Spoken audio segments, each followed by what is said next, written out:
Episode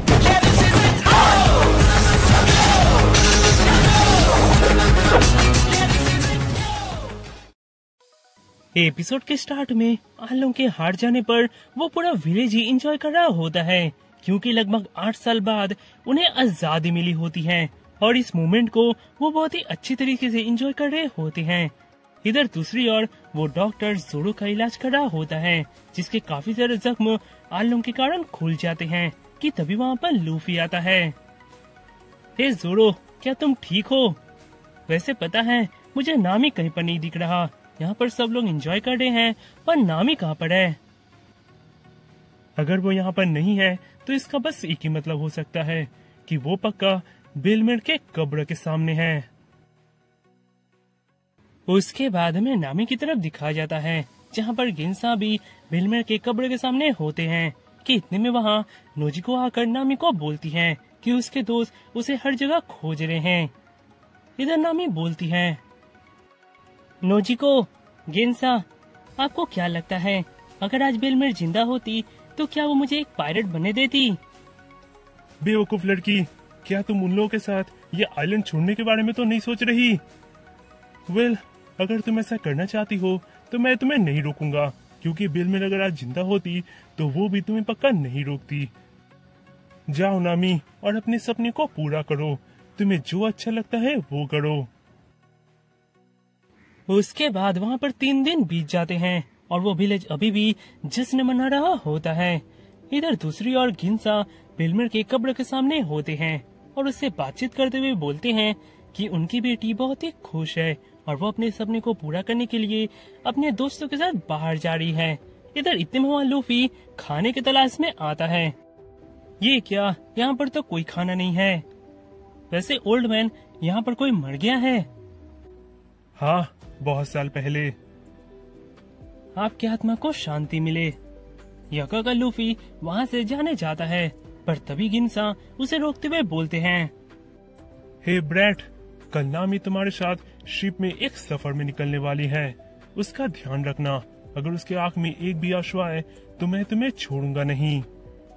हे old man, ये भी कोई कहने की बात है? मैं नामी की आंख में... मेरी बात सुनो, अगर उसके आंख में एक भी आंसू का कतरा भी आया तो मैं तुम्हें बहुत मारूंगा। हाँ, मैं समझ गया। उसके बाद में नामी की तरफ दिखाया जाता है, जहाँ पर वो डॉक्टर आलों के निशान को मिटाने की कोशिश कर रहा होता है। इधर नामी अपने बचपन के बारे में सोचने लगती है कि किस तरह जब आलों ने उसके हाथ पे वो टैटू बनवाया था तब वो बहुत ही दुखी हो गई थी। वो उस टैटू को किसी को भी नहीं दिखाना चाहती थी। इधर यह देखकर नोजिको ने उसे सांत्वना देने के लिए उसने सेम टैटू अपने हाथ में बना लिया था। ये सब याद करके वो बहुत ही खुश रही होती है। इधर वो डॉक्टर बोलता है, हे नामी, ये टैटू पूरी तरह से रिमूव नहीं हो सकता। मेरे पास एक आइडिया है, क्यों ना मैं इसके ऊपर एक नया टैटू बना दूं। उसके बाद वहाँ पर सुबह हो जाती है और लूफी और बाकी सब जाने की तैयारी कर रहे होते हैं। वे सारे विलेजर्स उन्हें बहुत सारा खाना और पानी दे देते हैं। इधर तभी वहाँ पर जॉनी और योसाकू आकर उन्हें बताते हैं कि वे अब उनसे अलग हो रहे हैं। वे कल से फिर से बाउंटी हंटर का काम स्टार्ट करने वाले हैं, जिसे सुनकर वे लोग भी उन्हें अलविदा कह देते हैं और अपना सफर स्टार्ट करने जाते हैं कि तभी वहाँ पर सांजी बोलता है, हे, 1 मिनट, नामी सान तो अभी तक आए नहीं।